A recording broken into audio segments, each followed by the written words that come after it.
corazón y conéctate con Dios en 5, 4, 3, 2, 1. Bienvenidos. Bienvenidos a CC Vida Online. Vida Internacional es una iglesia alegre, relevante y libre que quiere enseñarte a ti la verdadera vida que hay en Cristo Jesús y crecer en Él. Comenzamos. Hemos venido para estudiar, para dejar que el Señor nos enseñe.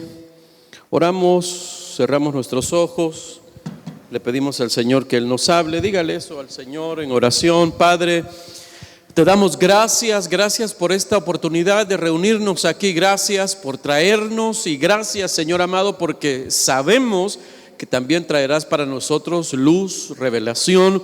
Te suplicamos, Señor amado, que abras nuestras mentes, nuestros oídos, nuestros ojos, nuestro corazón y las Escrituras hoy para nosotros. Edifícanos con ellas, Señor, haznos entender. En el nombre de Jesucristo te damos gracias. Amén. Amén. Pues estamos con esta serie que hemos llamado Los Nombres de Dios. Comenzamos la semana pasada. Este es el episodio 2. El tema de hoy es Jehová Tsidkenu.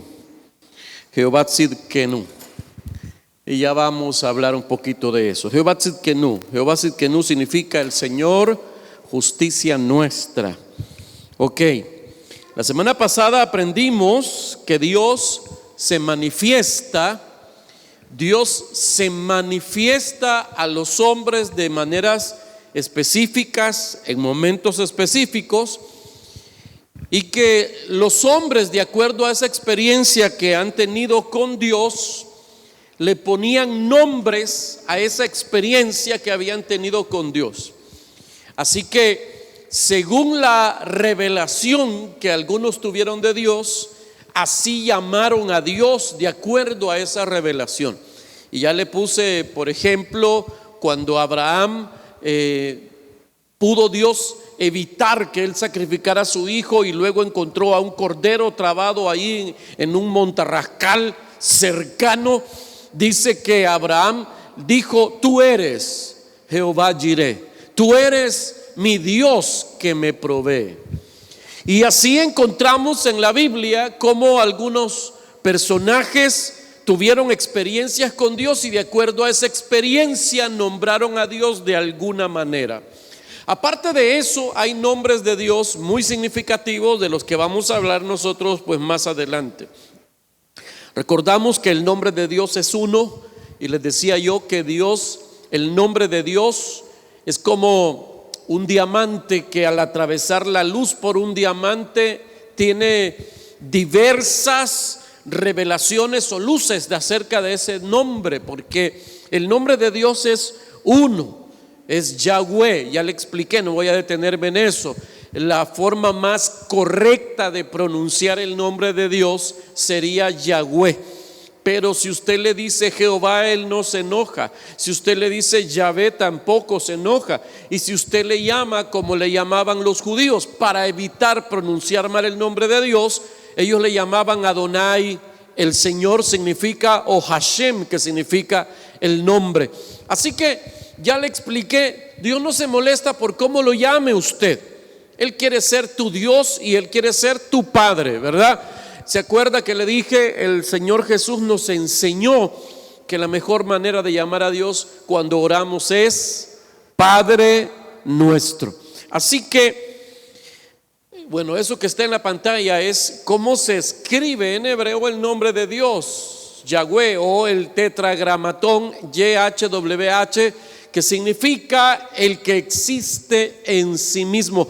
Por eso es que Dios le dijo a Moisés: cuando te pregunten quién te envió, vas a decir: yo soy el que soy, me envía. Yo soy el que soy, me envía. Y él estaba usando estas letras, estas consonantes YHWH. Ahí fue la primera vez que aparece el nombre de Dios. Dios nos reveló su nombre ahí. ¿Y qué significaba su nombre? El que existe en sí mismo. ¿Qué significa el nombre de Dios? Quiere decir que Dios no necesitó de nadie para existir. Él ya existía antes de todo. Él siempre ha existido.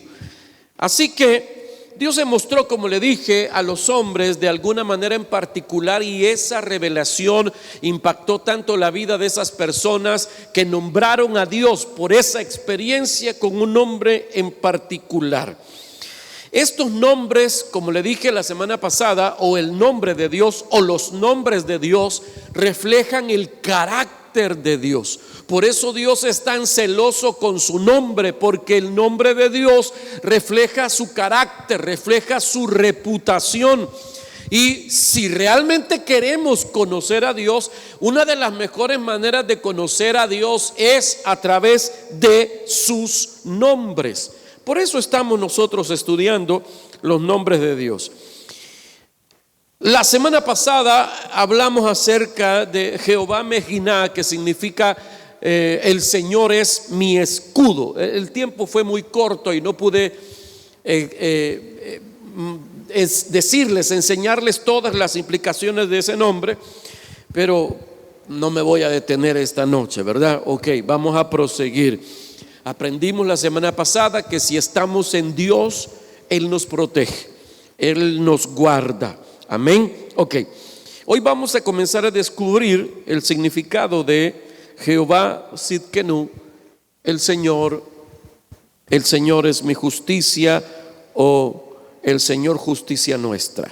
Quiero que lea conmigo Jeremías capítulo 23, versículo 5 y versículo 6. Jeremías 23, mire lo que dice la Biblia. He aquí vienen días, dice Jehová, en que levantaré a David renuevo justo, y reinará como rey, y el cual será dichoso, y hará juicio y justicia en la tierra. Versículo 6.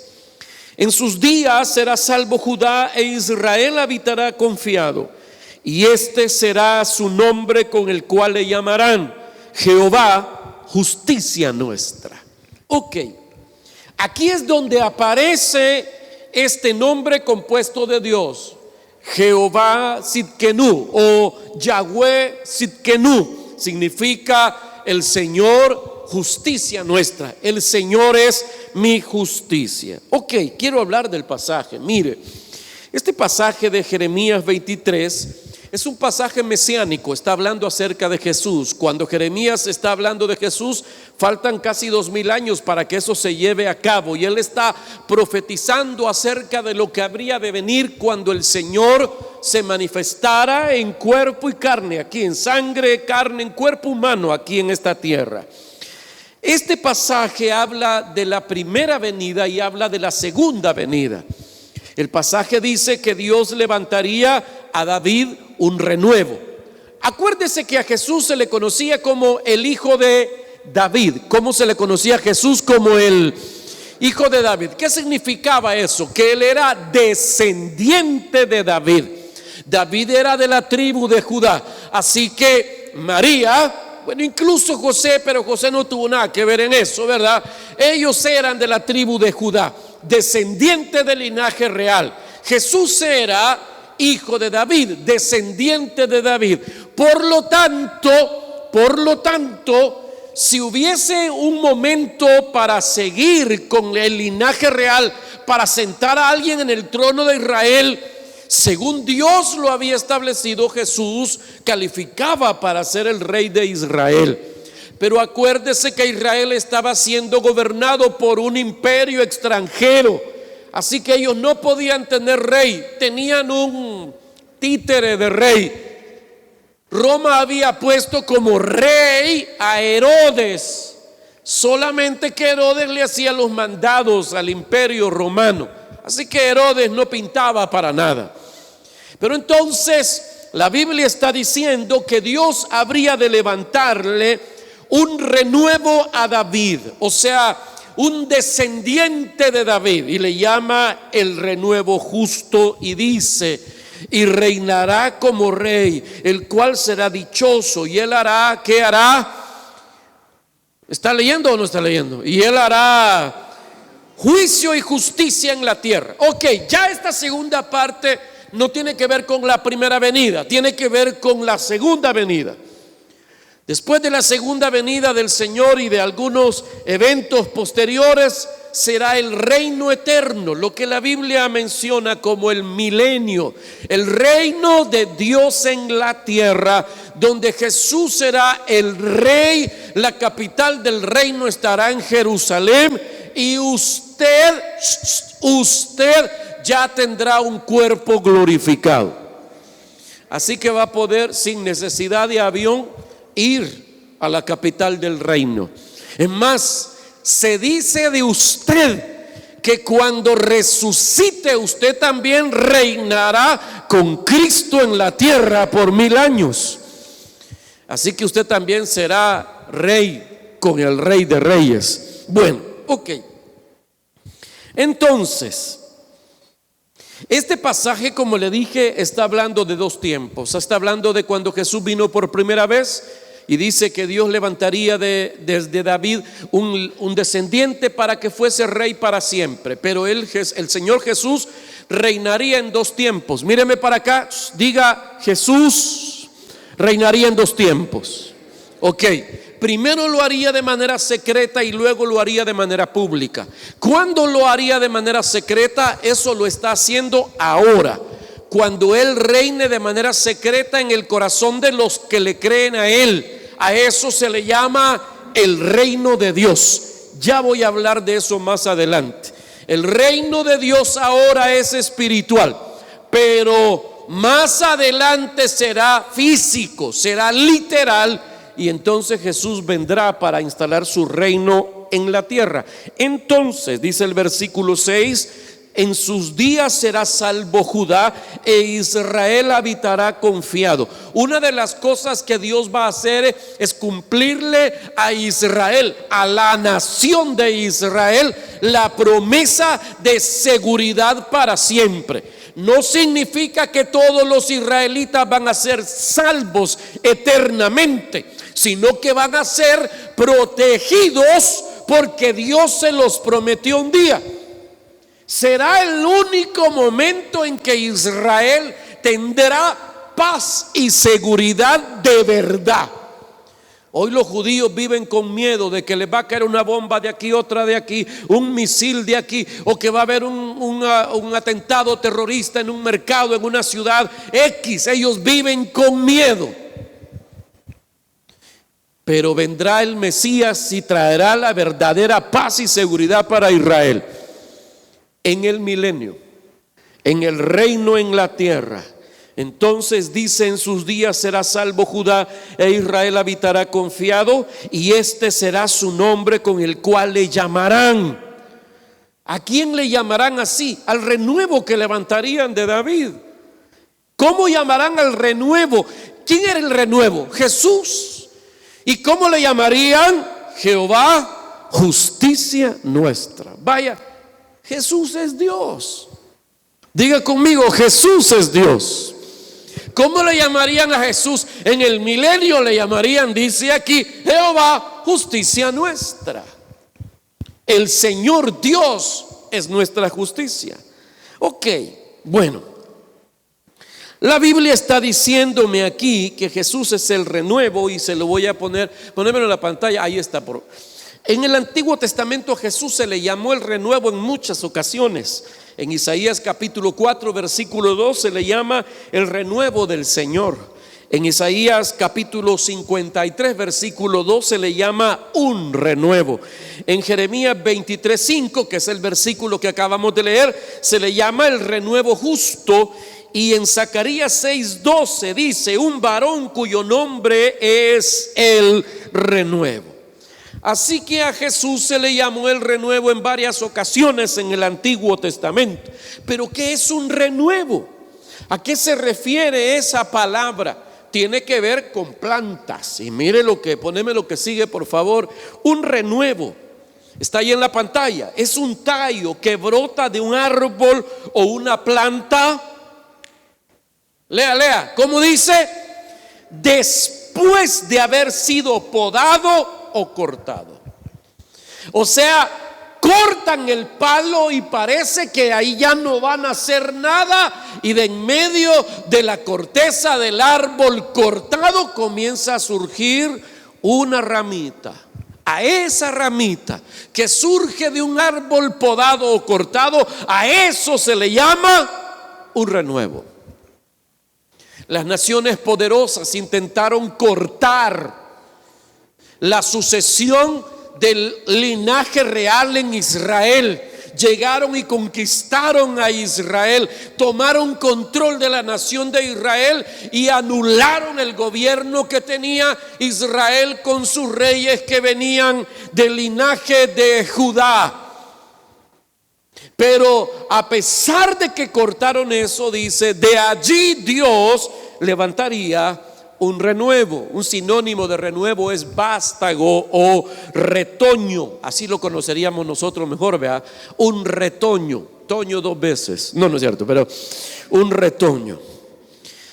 Entonces note esto, pues. Un renuevo, míreme. Solo para hacer un paréntesis, podemos sacar aquí una enseñanza devocional de esto. Un renuevo entonces es una señal de esperanza. Un renuevo surge cuando algo ha sido cortado con el ánimo de destruirlo, con la esperanza de que allí no vuelva a surgir nada jamás, pero de allí milagrosamente surge una plantita nueva que se va a convertir en el árbol que una vez cortaron. Quiere decir que en Dios, en sus promesas, no importa quién quiera ponerle fin a tu historia, quién quiera ponerle fin a tus obras, siempre habrá oportunidad de empezar otra vez. Siempre hay oportunidad de volver a retoñar, de volver a surgir con Dios. Oiga, el fracaso no es definitivo. El fracaso no te define. Usted no puede decir yo soy un fracasado. No, el fracaso no te define. El fracaso no es definitivo. Siempre hay en el Señor la oportunidad de volver a empezar. Aleluya. Ok, entonces el renuevo era señal de esperanza. Cuando ya nada se podía hacer, surgía la esperanza a través de una hojita, un palito que salía por ahí, ¿verdad? Entonces, el pasaje de Jeremías, donde habla acerca de la venida de Jesús, el retoño justo que hará justicia y juicio en la tierra cuando reine en ella, y dice que será llamado Jehová justicia nuestra. Ese pasaje es allí donde le llaman Jehová Sidkenu. Y vamos a estudiar de manera profunda este asunto de la justicia. Yo he quedado fascinado con esto de la justicia de Dios, y déjeme que se lo diga de esta manera. Hay cosas en la Escritura que me siguen sorprendiendo, a pesar de tantos años de medio aprender a leer la Biblia. Me sigo sorprendiendo con cosas interesantes que siguen surgiendo en ella. Y cuando hablemos de Jehová, sí que no lo vamos a hacer en tres partes. No se preocupe que no lo vamos a hacer ahora, ¿verdad? Vamos a hablar acerca primero de la importancia de la justicia, y luego vamos a hablar acerca del don de la justificación, y luego vamos a hablar del Dios que me hace justicia. Así que este asunto va a ser amplio. Voy a hablar de una parte hoy, la otra parte el siguiente miércoles y la tercera el miércoles que sigue. ¿Ok? Bueno. Así que hoy, como ya veo ahí, voy a hablar acerca de la importancia de la justicia. Miren, el reino de Dios, el área de autoridad donde Dios gobierna, el reino de Dios vino cuando Jesús vino. Levante su carita de Kellogg's, míreme para acá. Mire pues, cuando Dios creó al hombre en la tierra y lo puso en el jardín del Edén, Dios esperaba que a partir de allí se desarrollara su reino. Dios quería constituir con el primer hombre un reino en la tierra. De hecho, cuando crea Dios al hombre, dice que le dio autoridad sobre todos los seres en la tierra. Quiero que note eso. La autoridad que Dios le dio a Adán implicaba que él tenía dominio sobre toda la creación. Dios le estaba dando su poder y autoridad a un hombre, a Adán, al primero, al único en ese momento en el jardín del Edén, para que estableciera allí su reino. Oiga eso. Lastimosamente, la mujer se puso a platicar con la culebra. Y ya sabe usted lo que pasó. Eva se comportó como si ella tenía el control de las cosas. Eva hasta le aseguró a la serpiente algo que Dios nunca había dicho. O sea que desde ahí comenzó esa costumbre de echarle salsa a los tacos, vea. Entonces ya sabe usted lo que pasó. Pecaron y vino la condenación, no solo para ellos, sino para toda la raza humana. Y allí perdieron ellos el dominio que Dios les había dado. Allí se perdió el reino de Dios. Allí se perdió. Por eso es que la Biblia dice que Jesús vino a buscar y a salvar lo que se había perdido. No dice a los que se habían perdido, lo que se había perdido. Está hablando de una cosa. ¿Qué fue lo que se había perdido? El reino de Dios se había perdido. Se perdió allá en el Edén. Jesús venía como el postrer Adán a restaurar todo lo que se había echado a perder. Y Jesús vino para recuperar el reino de Dios. Por eso cuando el diablo lo tienta en el desierto, el diablo le dice a Jesús: todos los reinos de la tierra te daré si postrado me adorares. Jesús no le dijo: mentiroso, los reinos no son tuyos, los reinos son de mi Padre. No, Jesús no le refutó eso, porque los reinos eran del diablo. ¿Quién se los dio? Adán se los dio en el Edén. Entonces, pero el problema era, oiga, aunque Jesús venía a eso, ¿a qué? A recuperar el reino. Cualquiera podría haber dicho: vaya, fácil está, ya no vas a la cruz, aquí solo te hincas y te dan los reinos de la tierra. Hay trampa ahí en ese asunto, porque al adorar al diablo te rendís a él. Él sería tu Señor. El diablo quería evitar que él fuera a la cruz. Y entonces Jesús, la respuesta maravillosa del Señor Jesús, que le dijo: al Señor tu Dios adorarás y a Él solo servirás.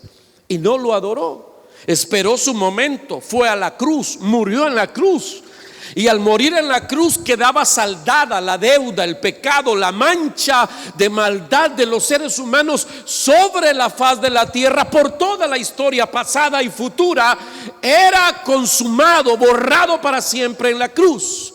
Y Él recuperó el reino. ¿Aló? Y está en este momento recuperando todo el dominio del reino de Dios. Un día van a encarcelar al diablo para siempre, y el último enemigo que será destruido será la muerte. Quiere decir, oiga, que cuando Cristo vino a la tierra fue cuando el reino de Dios se acercó una vez más a la tierra. Así que cuando Cristo vino, vino el reino. ¿Se acuerda cuál fue el primer mensaje de Jesús? Mateo capítulo 4, ponémelo por favor. El primer mensaje de Jesús después de bautizado, las primeras palabras de Jesús después de bautizado fueron esas que usted está viendo en la pantalla. Él dijo: arrepiéntanse porque el reino de los cielos se ha acercado a vosotros. Así que con la venida de Él, con el inicio de su ministerio, venía el reino de Dios. Pero resulta, oiga, que el reino de Dios, los judíos pensaban y estaban esperando el reino de Dios porque ellos esperaban al Mesías montado en un caballo blanco con una espada y un gran ejército para volarle riata a los romanos y echarlos de su tierra. Pero no pasó así. Jesús estaba lejos de ser ese jinete poderoso en un caballo blanco con un gran ejército. No, Jesús venía sencillo, humilde, con manos callosas de carpintero, un hombre que venía de un pueblito pequeño, casi olvidado, alguien que no tenía ni la pinta de ser el rey. Por eso no le creían los judíos, porque él no parecía el rey, pero era el rey. Quiere decir que él venía primero en secreto. Diga conmigo cómo venía él: en secreto. Entonces, poneme lo que sigue: el reino de Dios. Más adelante está ahí. Bueno, búscame esa parte. Eso, Dios te bendiga, ¿oíste? El reino de Dios primero es espiritual, o sea, secreto, y después es físico, o sea, público. Quiero que note bien eso. El Señor tiene la costumbre de primero trabajar en secreto y después hacerlo en público. Es como un principio de la forma en que Él obra. Primero lo hace en secreto y después lo hace en público. Solo vea cómo Dios está trabajando con usted. Primero lo hace en secreto y después lo hace en público. El Señor entra a tu corazón y comienza a transformarte desde adentro hacia afuera. No es de afuera para adentro. Por eso lo primero que le cambia a un cristiano de verdad no es la ropa ni la forma que habla. Por eso cuando la iglesia quiere concentrarse primero en lo de afuera, está tratando de violentar el orden de Dios. El tabernáculo en el desierto se armaba de adentro para afuera, no de afuera para adentro. El principio de Dios ha sido entonces primero trabajar en secreto y después hacerlo público. Por eso la segunda venida del Señor será de esa manera también. Primero Él viene en secreto y dice la Biblia que vendrá como ladrón en la noche. Nadie se va a dar cuenta hasta que vean los que se han robado. Y entonces años después vendrá, dice, y todo ojo le verá, aún los que le traspasaron. ¿Qué quiere decir? Primero viene en secreto y después viene en público. Primero el Señor trabaja en secreto, cuando no se nota, cuando no se ve. Yo por eso tengo esperanza de que usted un día va a manifestar a Cristo. Aleluya. Porque está escrito aquí que dice que el que empezó la buena obra la va a perfeccionar hasta el día de Jesucristo. ¿Verdad que sí lo ha leído usted? Dice eso. Quiere decir que primero trabaja en secreto, nadie lo nota, y en tu casa ni siquiera te creen porque seguís igual de pícaro.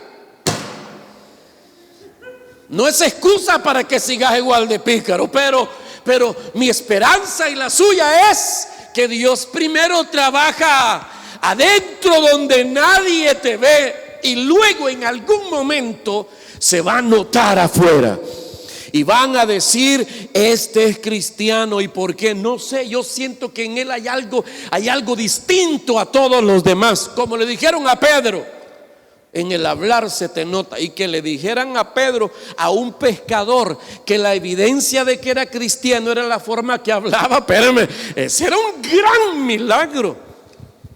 Porque el léxico de los pescadores era la boca más chuca de la región, hombre. ¿Ha visto usted cuando se reúnen a platicar un grupo de microbuseros? Desde la música que oyen, los chistes, las películas, todo tiene que ver con depravaciones, cosas así. Igual, yo no sé, usted tal vez así, usted era con sus amigos, yo no sé. Bueno, Pedro le ganaba a usted. Pero dicen que cuando alguien dijo 3 años y medio, a Pedro le tomó 3 años y medio que se le comenzara a notar afuera lo que había comenzado adentro. ¿Y dónde comenzó? En la forma en que hablaba. Por eso es que Santiago dice que el hombre maduro se le nota primero en cómo habla. O sea, igualito a usted va. Al hombre maduro, a la mujer madura se le nota primero en cómo habla. Así que ahí estaba San Pedro. En la forma en que hablaba se le notaba que había estado con el Señor. ¿A usted se le nota que ha estado con el Señor? ¿O todavía se le nota que ha estado con el diablo? No sé. Bueno, mire pues. Primero el reino es secreto. Diga, primero el reino es secreto y después será en público. Hay una la teología de la escatología que creen que para que el Señor establezca su reino en la tierra, los cristianos deben tomar los gobiernos de la tierra. Cuando los cristianos tomen el poder de los gobiernos de la tierra, entonces manifestaremos el reino de Dios en la tierra. No encuentro en la Biblia en ningún momento que diga que eso será así. El reino vendrá de repente cuando Cristo regrese otra vez. Y cuando se instale el reino, resucitarán los muertos y entonces allí, junto con Cristo, los cristianos vencedores, bueno, los de otra iglesia pues, ¿verdad? Los cristianos vencedores reinarán con Él por 1000 años en la tierra. Pero entonces, bueno, esto es importante entenderlo así. Porque, como le dije, hay una mezcla, hay un sincretismo de creencias que ya no se sabe si son todas evangélicas o hay una mezcla de creencias católicas, mormonas, esotéricas en la iglesia evangélica hoy, que te dicen el reino es ahora, y el reino, si estás en el reino. Ha habido iglesias que hablan mucho sobre el reino y su palabra favorita es el reino aquí, el reino allá. Te enseñan que el reino de Dios se tiene que mostrar en el carro que andás, en la ropa que vestís, en la casa donde vivís, porque sos rey, sos hijo del Rey de Reyes y sos un rey con Él. Se te tiene que notar en eso. Entonces vuelven a poner, como le decía yo el domingo, la carga en el corazón y en la mente de la gente, la avaricia. Un día usted va a estar vestido de oro, un día usted va a estar vestido de joyas preciosas, un día usted va a tener todo eso, pero va a ser cuando el reino sea aquí en la tierra y Jesús sea el rey sobre la tierra. Mientras eso no pasa, Dios no ha dicho jamás que todos sus hijos tienen que ser ricos. Eso no es bíblico, eso no está en la Biblia. Bueno, entonces, ya no me distraiga pues. El reino de Dios está entre nosotros y está en nosotros. Se lo digo otra vez, el reino de Dios está entre nosotros y está en nosotros. El reino de Dios está en ti. ¿Por qué razón? Porque el reino de Dios entró en ti y tú entraste al reino de Dios. Parece que estamos locos, Lucas. Pero una vez que usted creyó en Jesús como el rey entró en ti y el reino entró en tu vida. Entonces entraste a la dimensión espiritual del reino de Dios. ¿Cómo se entra al reino de Dios? Juan capítulo 3 versículo 5. Respondió Jesús: de cierto te digo que a menos que uno nazca de agua y del Espíritu, no puede entrar en el reino de Dios. Ok. Para entrar al reino de Dios se necesita nacer 2 veces. O, como decía el versículo 3 de Juan 3, nacer de nuevo. Diga, nacer de nuevo. Primero Juan 3:3 dice que para entrar para ver el reino de Dios hay que nacer de nuevo. El versículo 5 dice que hay que nacer 2 veces para entrar al reino de Dios. Hay que nacer, dice, ¿de qué dice? Está ahí, ahí está, de agua y del Espíritu. Déjeme explicarle este asunto. Lo que está diciendo el versículo 5 es afirmando lo que dijo el versículo 3. El versículo 3 dice que para ver el reino de Dios hay que nacer de nuevo. O sea, si es nacer de nuevo, significa que ya naciste una vez. ¿Cuál fue esa vez? Cuando naciste física, biológicamente en esta tierra. Eso es nacer del agua. Cuando usted nace, usted tiene un nacimiento de agua. Usted, antes de vivir aquí, usted vivió en el vientre de su mamá, envuelto en una burbuja de agua. Cuando llega el momento de nacer, se rompe la burbuja del agua y usted nace en agua. Me estoy explicando. Entonces ahí nació la primera vez. Pero para entrar en el reino de Dios, dice, no basta con haber nacido en esta vida, hace falta el segundo nacimiento. ¿Cuál es? Nacer del Espíritu, o nacer de una manera espiritual. ¿Y qué significa eso? Si uno sigue leyendo el pasaje del capítulo 3, habla acerca de creer en el enviado de Dios, que es el Señor Jesucristo. Cuando uno cree en Jesús como el Señor y Salvador, uno nace espiritualmente. Eso es nacer de nuevo, o nacer del Espíritu. Entonces, para entrar en el reino de Dios, necesito haber creído en Jesús como el Rey de mi vida. Amén. Se lo estoy parafraseando. Entonces, note que la salvación no solamente es para llevarme al cielo. La salvación implica que mientras no me voy al cielo, yo tengo en mi interior al Rey, y el reino me habita y yo habito en el reino de Dios. Quiere decir que mientras no me voy al cielo, Dios espera que yo manifieste el reino de Dios en esta tierra. Usted y yo, ahí donde usted se ve tan a veces fellito, ahí donde usted se siente tan mal hecho, tan mal amarrado, ahí donde usted se siente a veces tan fracasado, tan poco exitoso, allí donde usted está, a usted lo habita el Rey y el reino de Dios. Somos portadores del reino de Dios en esta tierra. Aleluya. Por eso diga conmigo, debo manifestar el reino. Diga eso, debo manifestar el reino. Dígalo fuerte, debo manifestar el reino. ¿Y qué es el reino de Dios? Bueno, ponémelo en la pantalla, lo hemos dicho tantas veces. El reino de Dios es el área donde Dios manifiesta su autoridad. Es el área donde Dios ejerce su gobierno. Cuando yo creo en Jesús, el Señor viene a habitarme a mí y Él comienza a ejercer su autoridad en mi vida. Entonces estoy en el reino de Dios.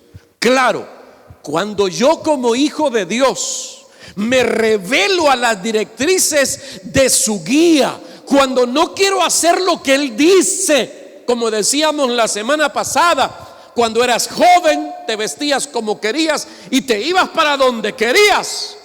Hay cristianos así.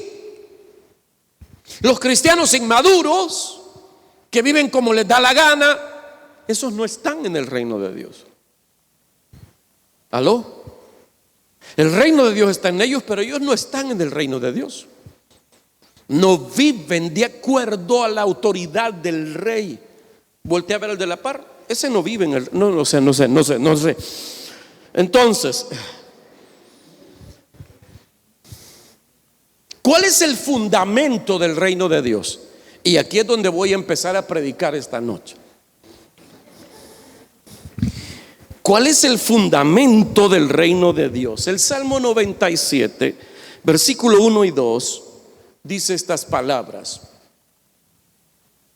Dice: Jehová reina, regocíjense la tierra, alégrense las muchas costas. ¿Cómo comienza diciendo Jehová reina? ¿Jehová qué? Jehová reina, regocíjese la tierra. El versículo 2 dice: nubes y oscuridad alrededor de él. Y después dice, lea, justicia y juicio son el cimiento de su trono.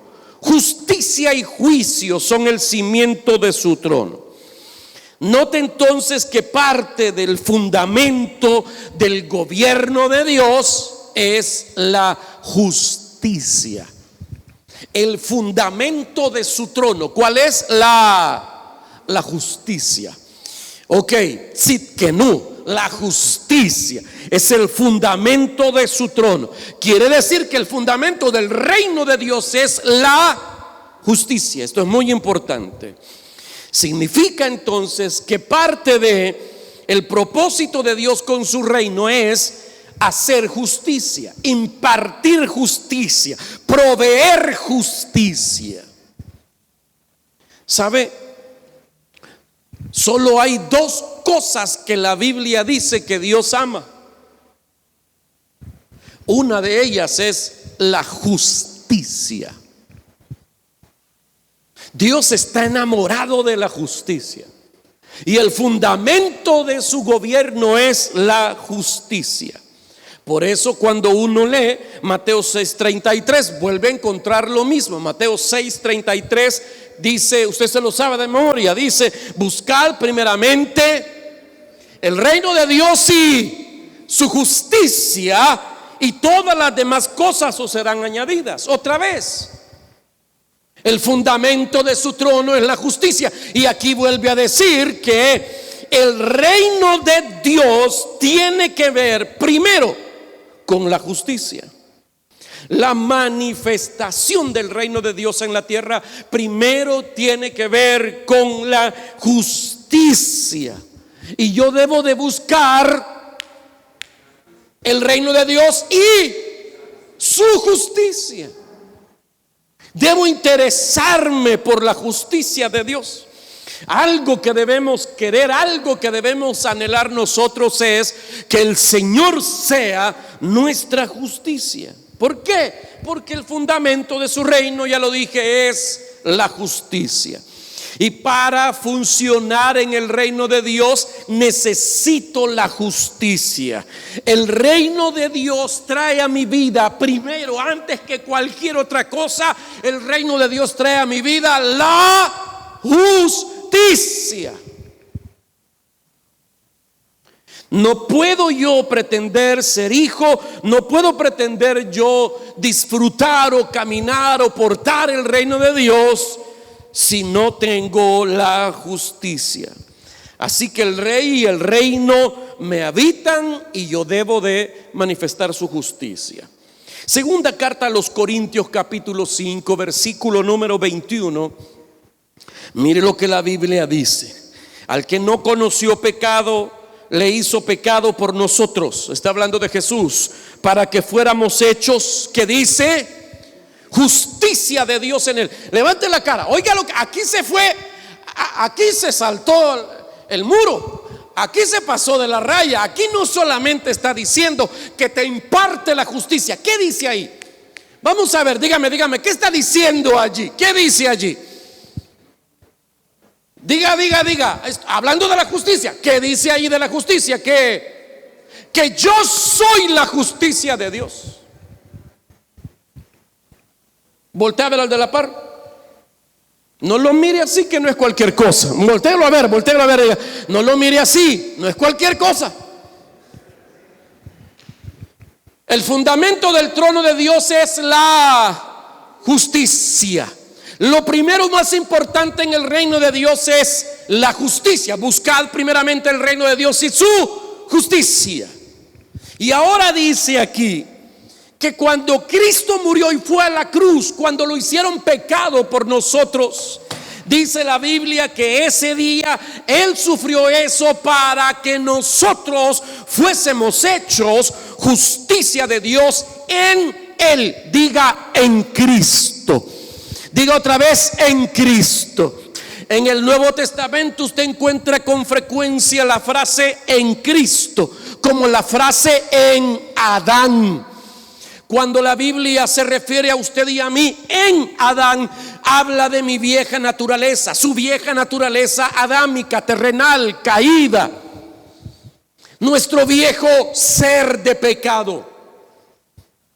Cuando la Biblia habla de que usted y yo estamos en Cristo, habla de nuestra nueva posición en el reino de Dios. Cero que ver con Adán, todo que ver con Dios. Una vez estando en Cristo, nuevas criaturas somos. Y aquí dice, en Cristo, yo soy la justicia de Dios. Quiero explicarle qué significa eso. Significa que fuimos hechos justos delante de Dios. Esto es una cosa que a veces la vemos muy superficial y sin importancia, pero es una cosa trascendental. Ya estamos viendo que es imposible moverse en el reino de Dios sin primero tener la justicia de Dios. No se puede, no se puede. Así que lo primero que Dios hace cuando te salva es justificarte. Oiga eso. La obra de la justificación es el acto, diga acto. Significa que ocurre en un instante, no es un proceso. No. La santificación es un proceso, o sea que lleva tiempo, pero la justificación ocurre en un acto. La justificación es el acto mediante el cual Dios te declara inocente por los méritos de la muerte de Cristo en la cruz. Por eso el pasaje dice, quien no había pecado, a él lo hicieron pecado. Porque Él era la justicia de Dios, Cristo era la justicia de Dios, y a causa de mis pecados lo hicieron pecado. ¿Y qué pasó con eso de ser la justicia de Dios? Pues me la pasaron a mí.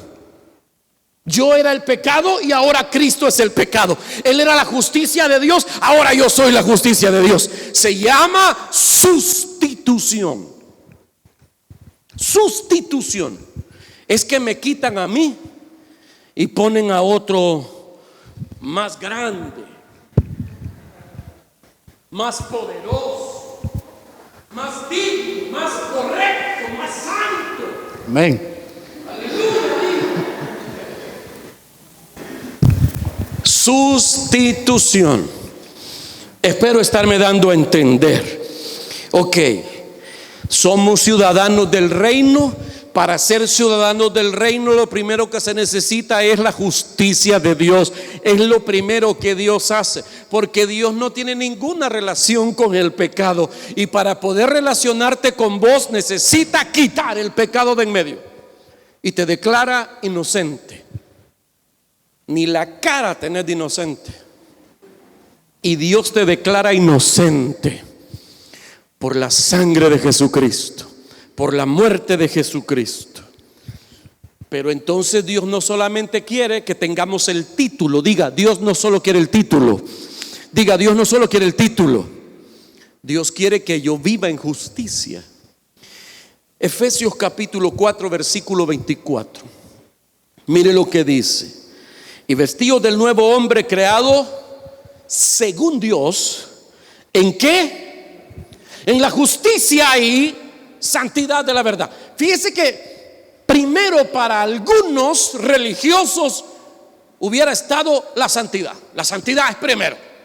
La santidad, y para muchos la santidad, ya le dije, tiene que ver con la apariencia externa. Pero ¿qué dice ahí? Vestidos del nuevo hombre. ¿Quién es el nuevo hombre? Cristo es el nuevo hombre. Diga, ¿quién es el nuevo hombre?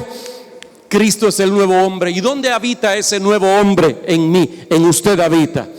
Antes habitaba en usted Adán, la naturaleza caída de Adán. Así que cuando Cristo vino hubo un cambio de naturaleza, pero la naturaleza de Adán se resiste a irse y se ha quedado confinada a algunas partes del alma y del cuerpo. Por eso cuando usted ve un anuncio de cerveza, el cuerpo te la pide. Es Adán diciéndote que le vamos a entrar o no, o vamos a ponernos de evangélicos hoy.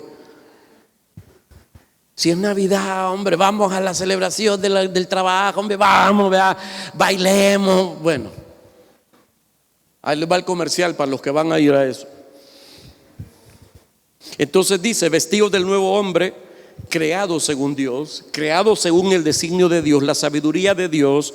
¿En qué dice? En la justicia y la santidad de la verdad. Note cuál es el primer componente del nuevo hombre: es la justicia. Cristo en nosotros lo primero que hace es la justicia.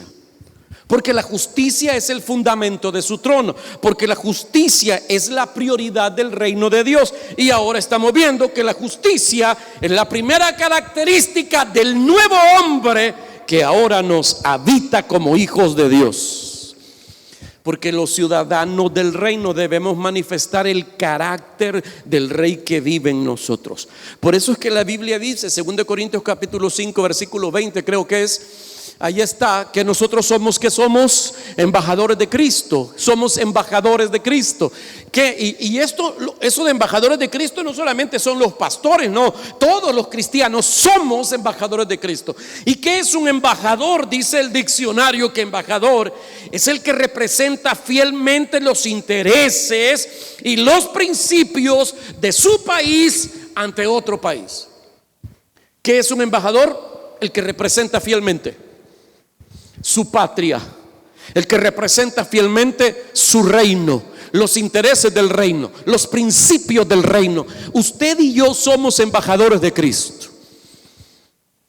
Donde quiera que usted llegue, llegó Cristo. Oiga lo que le estoy diciendo. Donde sea que usted llegue, llegó Cristo. Cuando usted llega a trabajar, llegó Cristo. Pero no es que tampoco se ponga usted, ya llegó Cristo, inclínense todos. No, porque Él, cuando vino, ¿qué dijo? Yo no vine a ser servido, yo vine a... ¿Cómo van a notar todos ahí que Cristo te habita, que Cristo ya llegó? Cuando los servís. De esa manera van a notar tu secreto, porque Él te habita en secreto. De nada sirve que uses una camisa que diga November Friends, yo soy vida, ¿verdad? Y andes siendo un pedante caemal por todos lados. ¿Aló? De nada sirve que digas que sos cristiano si sos un metido, chismoso. Mejor ya no sigo. ¿Cómo va a notar la gente el secreto que te habita? Cuando los servís. Aleluya. Entonces, ¿qué hora es? Todavía me faltan 5 minutos. Espérate, ahí estate. Quiere decir, míreme para acá, que yo soy el representante del reino de Dios en la tierra. Diga, y yo también. ¿Quién? Usted también. Usted, míreme. Para algunos ser cristiano es venir a la iglesia el domingo. Quítese eso de la cabeza. Para algunos ser súper cristiano es venir miércoles y domingo. Para algunos ser hiper mega cristiano es ofrendar y diezmar, venir el miércoles y el domingo. Quítese eso de la cabeza. Usted es cristiano, a usted lo habita Cristo. Usted debe manifestar el reino de Dios donde quiera que usted va. Es su responsabilidad, es su llamado. Ojalá usted se vaya hoy con esta claridad en la mente y el corazón. Así que nuestro deber, ahora que el Señor Tzidkenu nos ha habitado, es mostrar fielmente el carácter y los intereses de su reino en esta tierra. Y debo de vestirme, como decía el nuevo hombre, se vestirá de justicia y santidad de la verdad. Me debo de vestir de justicia, santidad y de verdad. Esas son las prendas del vestido principal del nuevo hombre: justicia, santidad y verdad. Mire lo que dice Romanos capítulo 14 versículo 17. Romanos 14, 17. Otra vez, porque el reino de Dios no es comida ni bebida, sino que no es casualidad, no es ninguna casualidad. ¿Cómo dice? Porque el reino de Dios no es comida ni bebida, sino justicia, paz y gozo en el Espíritu Santo. Primero dice lo que no es el reino de Dios. El reino de Dios no es comida ni bebida. El reino de Dios no son cosas materiales, no son cosas temporales. No es comida ni bebida. Por eso se equivocan esos que predican que estar en el reino de Dios es comer bien, es ir a comer a lugares caros. De esa comida de la que tu estómago no está acostumbrado y te enfermas con comerla, pero estás comiendo la comida de los hijos del rey. Ay, iba a seguir con eso, pero no. Usted puede adivinar quiénes son. Oiga eso, el reino de Dios no es donde comes ni lo que comes, no es lo que vestís ni donde vivís. El reino de Dios no son cosas materiales. ¿Qué es el reino de Dios? El reino de Dios, dice, es justicia, paz y gozo. Justicia, paz y gozo. La manifestación del reino en mi vida es justicia, paz y gozo. Y eso debo manifestar a los que están a mi alrededor: justicia, paz y gozo. ¿Manifiesta paz usted cuando llega a algún lugar?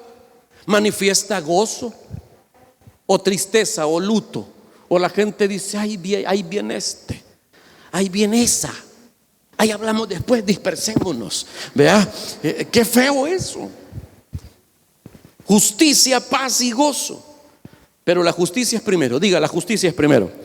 La justicia siempre es primero. ¿Por qué? Porque nadie puede tener gozo sin primero tener paz. La paz te trae el gozo. Y nadie puede tener paz si primero no tiene justicia.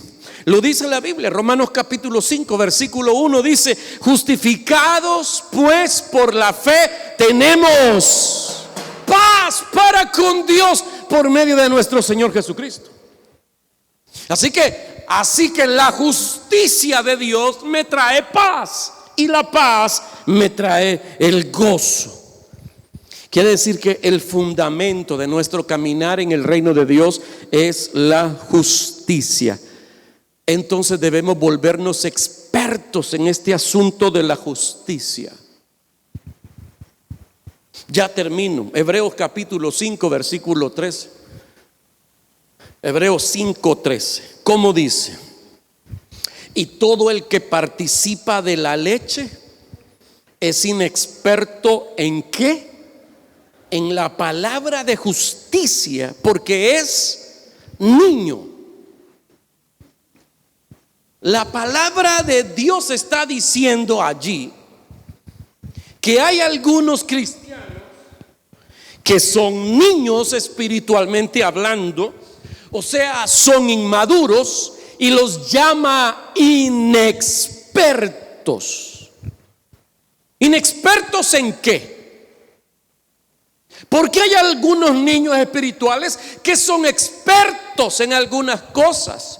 Son expertos en la carrera en la que emprendieron, expertos en leyes, en medicina, expertos en lo que estudiaron. Qué bueno, y eso no es malo, eso es bueno.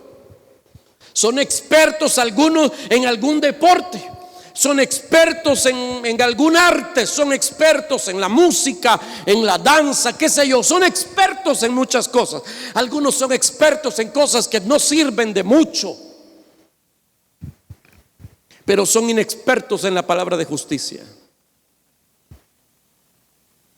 Usted tiene un cerebro brillante. La Biblia dice que usted tiene la mente de Cristo. Y es increíble que muchos de los que estén aquí no se puedan ni siquiera 5 versículos de la Biblia. Ya le dije, se pueden los nombres de todos los personajes de la novela o de la serie que está viendo en Netflix. Se pueden los nombres de todos los jugadores del Real Madrid y del FAS. Pero no se pueden 5 versículos de la Biblia. Inexpertos en la palabra de justicia. Son niños. Son niños. Sí, sos hijo de Dios, pero sos niño. Y oiga, si usted no es experto en la palabra de justicia, usted no puede recibir todo lo que el reino de Dios le quiere dar. Porque el diccionario dice que justicia, ponelo, tiene que ver con recibir lo que le corresponde a cada quien. Justicia tiene que ver con recibir lo que le corresponde a cada quien. Por eso le llaman a eso dar lo que es justo. Hay gente que se merece una cosa y hay gente que se merece otra. La justicia decide. Hay gente que merece ir a la cárcel y hay gente que merece estar en libertad. Son actos de justicia. Cuando la justicia humana funciona, no hablemos de eso. Pero oiga, entonces, la justicia tiene que ver con recibir aquello que me corresponde. Cuando estábamos sin Cristo y habitábamos en Adán, lo único que nosotros merecíamos era la muerte. Ponelo por favor. La Biblia dice, 1 Corintios 15, 22, porque en Adán todos mueren. ¿Qué merecíamos? La muerte.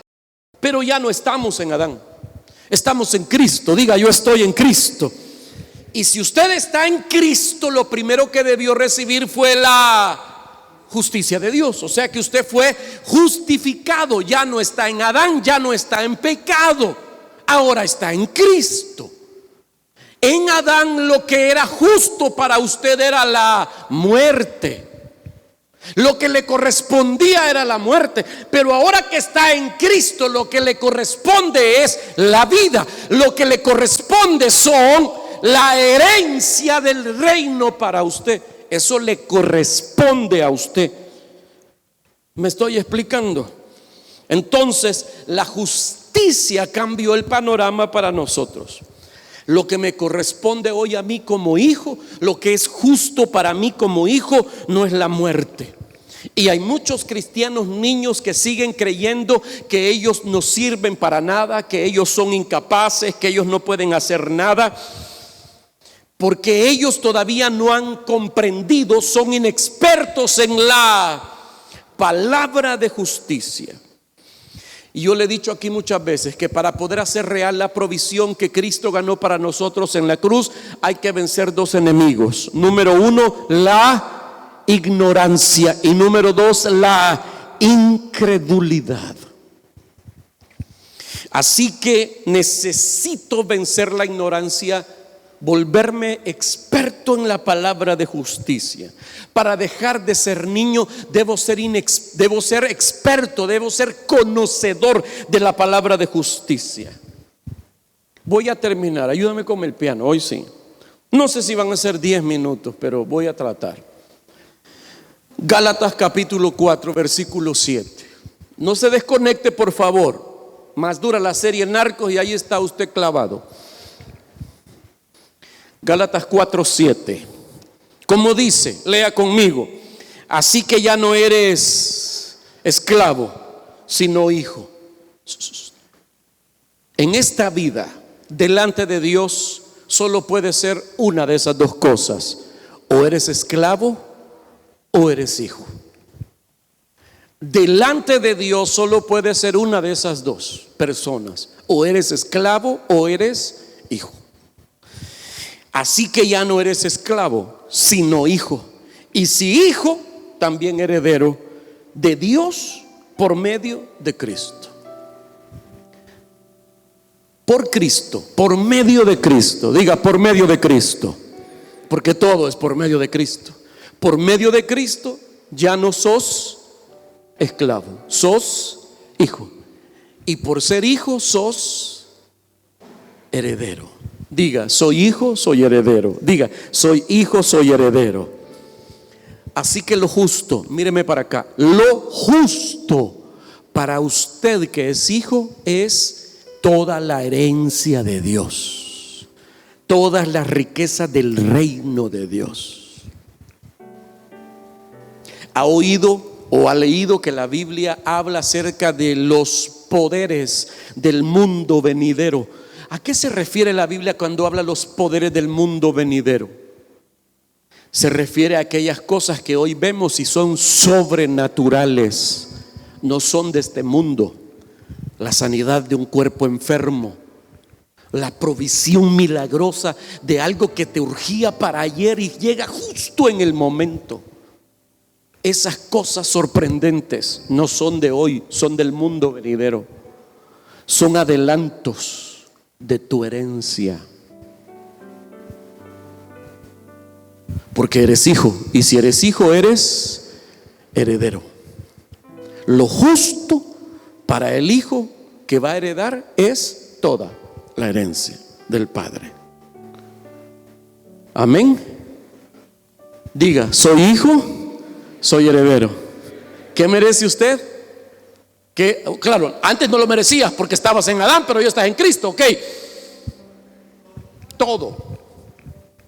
Todo lo bueno de Dios, toda buena dádiva, todo don perfecto descienden de lo alto del Padre de las luces.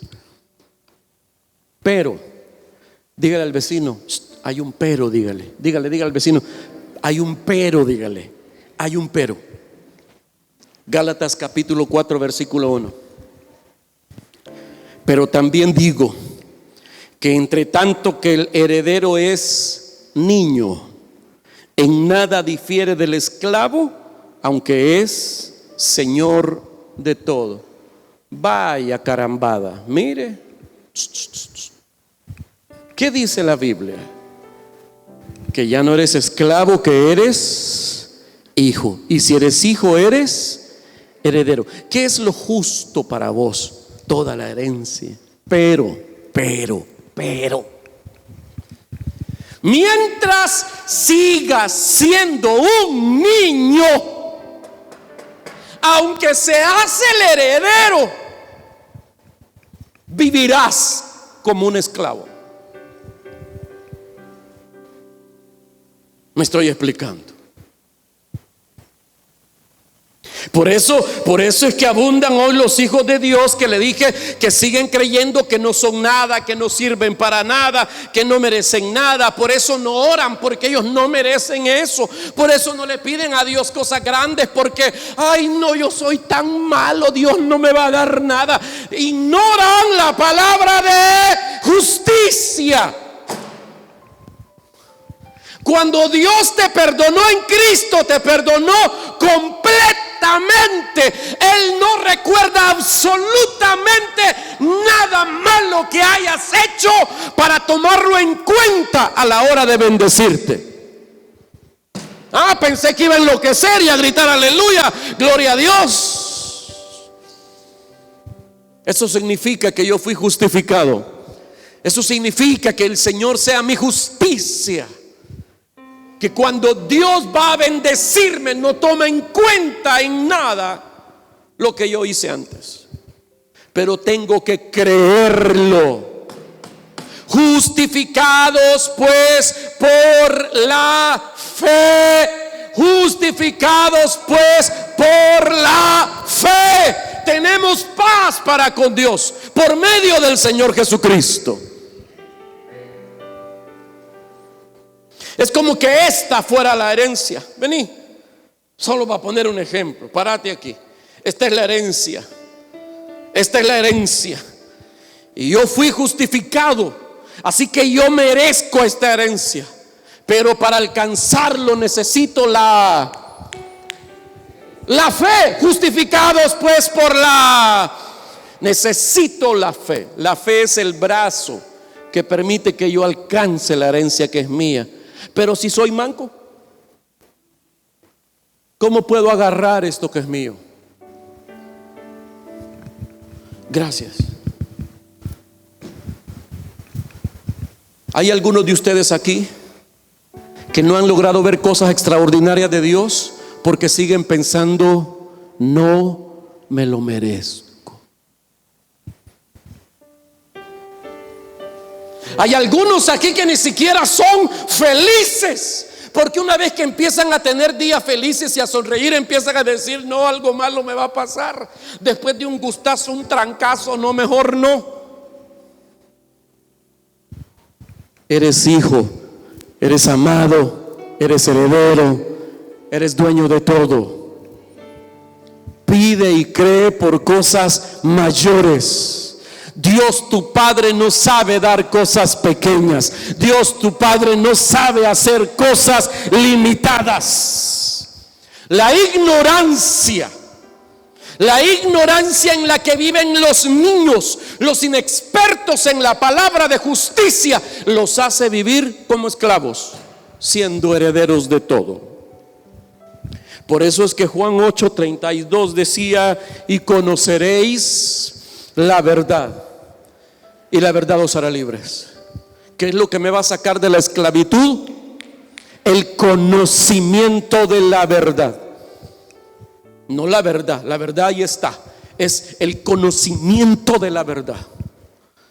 Es lo que me va a sacar de la esclavitud. Y ya le dije delante de Dios: o somos esclavos o somos hijos. Y no importa lo que te digan otros, no importa lo que te diga tu propia carne, incluso tu debilidad, no importa lo que te diga tu ansiedad o tu depresión, tú eres hijo de Dios amado, y Dios quiere darte todo lo que prometió darte por su reino. Termino. ¿Eres hijo? ¿Fuiste justificado? Significa que no debes nada. Diga: no debo nada. Al contrario, eres heredero del reino de Dios. Tienes derechos de hijo. Por eso vuelvo a insistir en lo que Jesús dijo. ¿Qué dijo él? Vosotros pues oraréis así.